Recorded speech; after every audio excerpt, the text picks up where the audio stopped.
I needed that. Don't forget to pretend to be alive. It will help a great deal. Having the illusion of scratching your nose because it seems to itch. Also a great way to actually seem more alive. Well, anyway, thanks that you are here tonight, because I couldn't finish the lesson last time. However, you shouldn't forget that it is I, Orkar Isber, your guide through the Sanguine Archives, in which we explore the lore of this world of darkness from a perspective often the focus on vampires, mainly Clan Bali. And in turn, for all the lessons that I give you, you kind of owe me, don't forget that. So let me be your guide through the memories of the blood for tonight. Follow me. In tonight's lesson, we will speak a bit more about the bloodlines that I mentioned last time. Bloodlines are actually kind of subsets of clans. They also usually have their own unique powers that no one else has. And they are, of course, offsprings of a parent clan. So let's just start with our own bloodline, the Asaniali. The Asaniali are a bloodline of Clan Bali, of course. But they are also quite similar to the La Sombra, as they wield obtenebration, which means the power of the shadows, just like the La Sombra do. They are masters of darkness in every way imaginable. They command demons and beings of the abyss. They are close to what is called the worm, which I will go into more detail another time. They are quite depraved, even for our standards, I might say. Luckily though, there's very few of them, if there's any are still alive around, because the Asaniali were not only victims of a big fight against them and had their fortress and base collapsed onto their heads, but luckily only Asanial is actually fertile and able to create offspring. Being infertile is actually a problem that his offspring has. However, all of them are very low generation vampires, so don't underestimate them. Also, they're kinda on your side too, it's just that Asaniel kind of thinks that he is the Shaitan, which means he is the one who wants to rule all of Clan Bali, and I don't think that is justified, even though I wouldn't underestimate his knowledge. Then we have the Daughters of Cacophony, which are supposedly an offspring of Clan Toreador. It's kind of obvious given that they are all about song and they have a power with which they actually command not only the voice but sound and sound waves, with which they can do all kinds of crazy things.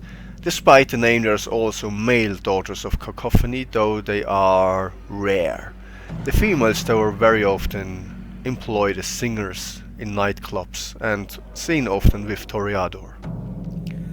The Harbingers of Skulls are an interesting bunch, as they also command the power of necromancy. However, they do it on a very suspicious degree, and some say they might actually be just another name for surviving Cappadocians who hide from the Giovanni. The Samedi also are masters of necromancy, but they have a very unique weakness. Basically, they are even uglier than Nosferatu. They actually rot, and they can stop existing if they rot too much, which is a quite bad fate for a vampire. Also, they stink like hell. The Nagaraja are kind of interesting, as in they have vast occult knowledge. They are also masters of necromancy and they have a unique weakness.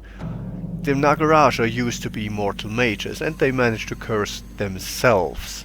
They were actually Oitanatoi, which is an order of mages that deal with death magic, and they turned themselves into vampires through alchemical means. By doing so, they put themselves under the curse of vampirism, which is proof that Cain isn't the only one capable of doing that. However, theirs is a bit different because they cannot drink blood as we can. They actually have to eat flesh. Yes, they're cannibals and they have to eat humans in order to survive, which makes them a lot more, how should I put it, difficult to hide from mortals. And of course, when they feed, the victim usually doesn't survive that, or doesn't want to. We are, however, kind of allied with the Nagaraja in the Talmahera. They are kind of friends of ours, and they are the ones most understanding for the things that we do and have to do in order to protect the world from even bigger evil. The Kyasut are actually more Fae than vampire. I will speak about changelings and Fae another time, but the important thing is that the founder Marconius imbibed an alchemical potion mixed with Fae blood that kind of turned his features a bit more otherworldly. His eyes changed, he elongated, he just grew and became very thin, which means that they are also obviously not human. However, the Kyasut are scholars, and they know a lot about the occult. You can have some interesting conversations with them, and given that they have this darkness of the Fae amongst them, not to say that their parent clan are the Tzimitzi, they're also a bit more understanding. However, you shouldn't tell them that you're an infernalist. They don't like that. Nobody likes that. Don't ever tell anyone that you're an infernalist. That will get very ugly for you very soon. The Serpents of the Light. Well, the Serpents of the Light are an offshoot and a branch of the Sethites. However, as the name may suggest, they are an even bigger pain in the,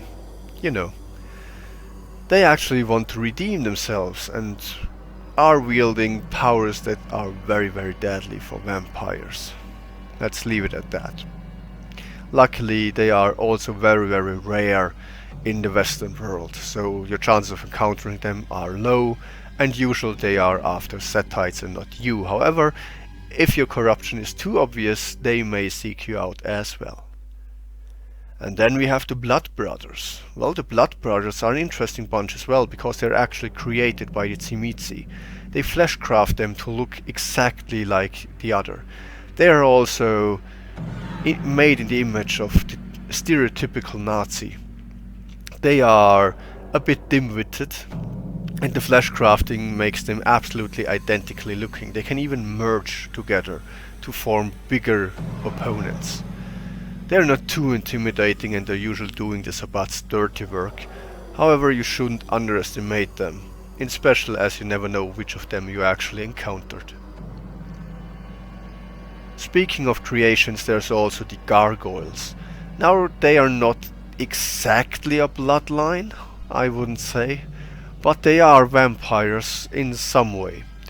They can turn themselves to stone, surviving the sunlight of the day. They can fly, they are incredibly strong and resilient, they are tough to kill, and they are usually slaves to the Tremere.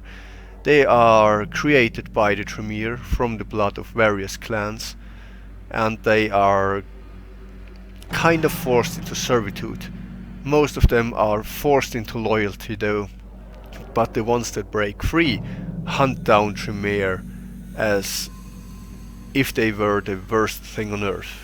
And if you have some experience with the Order of the Worm, you will know that while the Tremere use gargoyles, and we do as well, because they make perfect shock troops and great bodyguards, you should kinda try to stay on their good side, because if they turn against you, you have a very, very difficult to deal with opponent.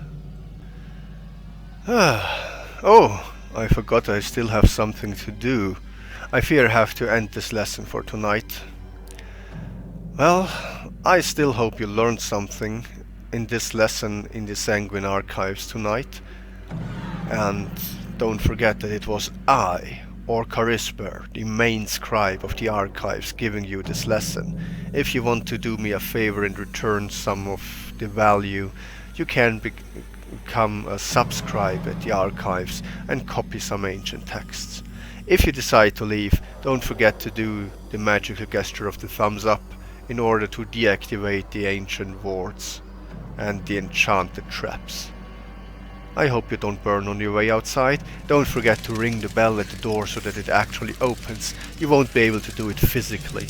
And finally, tell the friends that you have about this place so they can gain some knowledge, thus power, and thus be in your debt. Have a good night.